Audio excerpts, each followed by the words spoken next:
está falando isso aqui. Quando menos aquele que não faz acepção de príncipes, nem estima o rico mais do que o pobre, porque todos são obras de suas mãos. Então, o evangelismo tem que trabalhar o que é inclusão social, né? Não fazendo acepção de pessoas. Jesus provou isso quando tratou com Zaqueu. Era um corrupto, talvez se vivesse nos nossos dias estivesse também sendo julgado no Senado, né? Mas Jesus olhou para aquele homem e falou: hoje me convém pousar em sua casa. E no final da história ele diz: hoje veio a salvação a esta casa. Está em Lucas 19:10. No versículo 10 ele diz: hoje veio salvação a esta casa. Também ele mostrou não fazer acepção de pessoa quando ele teve encontro com aquela mulher adulta. Ele estava no pátio do templo, um lugar sagrado, e os ditos religiosos da época vieram com aquela mulher e pronta para ser apedrejada. Até as pedras já trouxeram com eles. E eu imagino que muitas, milhares delas tinham sido apedrejadas já. E a lei já estava induzindo o homem a cometer o quê? Injustiça. Uma lei foi criada para mostrar a justiça divina contra o pecado lá no Antigo Testamento. Agora está mostrando o quê? Injustiça. Não levaram o casal para ser apedrejado. Foi a primeira. Ou então, cadê o homem que estava com ela? Então ali estava um ser especial, representante, que não fazia acepção de pessoa. Em João 8 nós encontramos, a partir do versículo 10 ali, ele mostrando ali o seu poder perdoador. Jesus Cristo falou uma coisa muito séria com aquela mulher, que poderia até comprometer a segurança dela.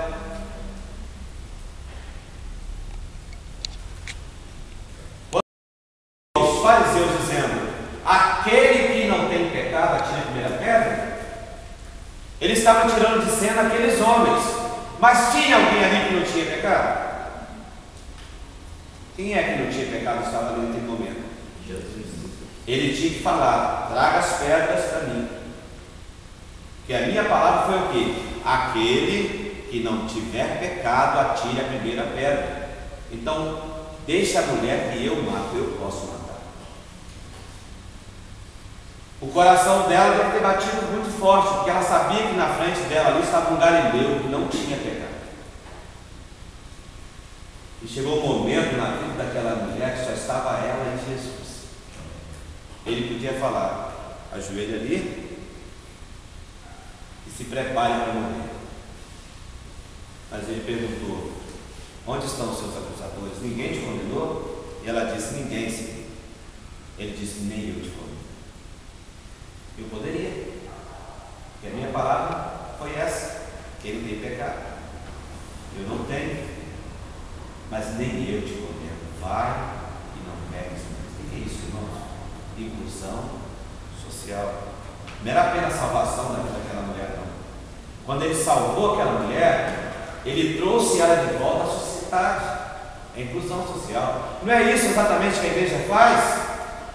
Pega o bandido lá do mundo, evangeliza ele e ele se torna um homem de bem. Não apenas salvou a alma dele, mas tornou ele um membro digno da sociedade. É inclusão social. Se nós não amarmos o mendigo como mendigo, jamais vamos amar aquele mendigo como pastor, porque ele não vai chegar a ser um pastor. Jesus não veio para amar santos, ele veio para amar pecadores.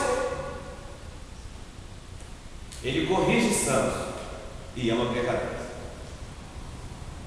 Quem concorda, diga amém. Quem discorda, fica calado.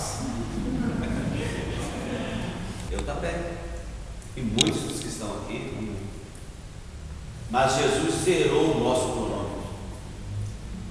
A Bíblia diz que Ele lançou os nossos pecados no mar do esquecimento. Gente, isso é bom demais.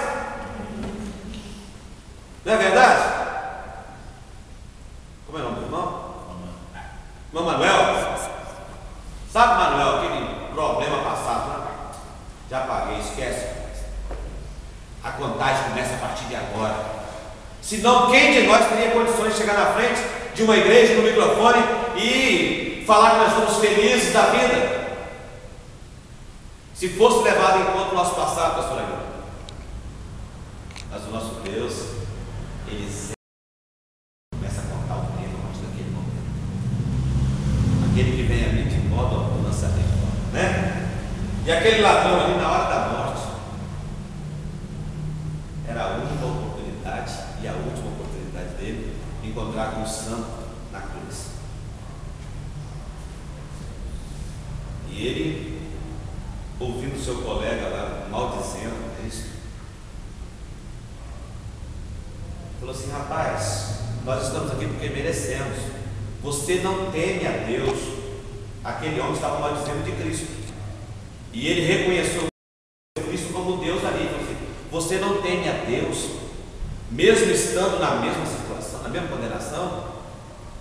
Nós porque merecemos, ele não. Eu acho que Jesus deve ter dado uma olhada muito gostosa para ele, sabe? Porque tinha duas coisas de Jesus que eram insuportáveis pelo mal: o seu olhar e a sua voz. Lá em Vitória, tem uma rádio chamada Novo Tempo, é uma rádio da igreja adventista, e por um certo tempo passou circulando lá uma carta que foi encontrada naquela região do Mar Morto ali, encontrada uma carta de Tibério César para Herodes ou vice-versa. Na carta estava dizendo assim: olha, tem um Galileu que ele anda às margens do mar da Galileia, ele anda seguido por alguns discípulos. Cuidado, evite olhar para ele, porque o olhar do homem mudava a vida. E eu acredito que ele deu uma virada de cabeça e olhou para aquele ladrão, e aquele ladrão nunca viu um olhar como aquele, e ele teve que se expressar: Senhor, lembra de mim quando entrares no teu reino. Ele falou: tenho uma notícia para você, hoje ainda você vai estar comigo. Evangelho que não vê as condições das pessoas, evangelho de inclusão social. E para fechar esse tópico, Saulo de Tarso. Quem vai querer um assassino, principalmente assassino de irmãos da igreja, no meio da igreja? O homem metia medo em todo mundo. Poderoso Saulo. Mas enquanto ele estava indo para Damasco, querendo prender os irmãos ali, querendo judiar dos irmãos ali, nossos irmãos que pregavam a verdade, a Bíblia diz que ele foi freado no caminho. Ele foi freado por uma luz poderosa. O texto que eu falei sobre o ladrão da cruz está em Lucas 23, 39 e 43. E agora eu estou falando sobre Atos 9.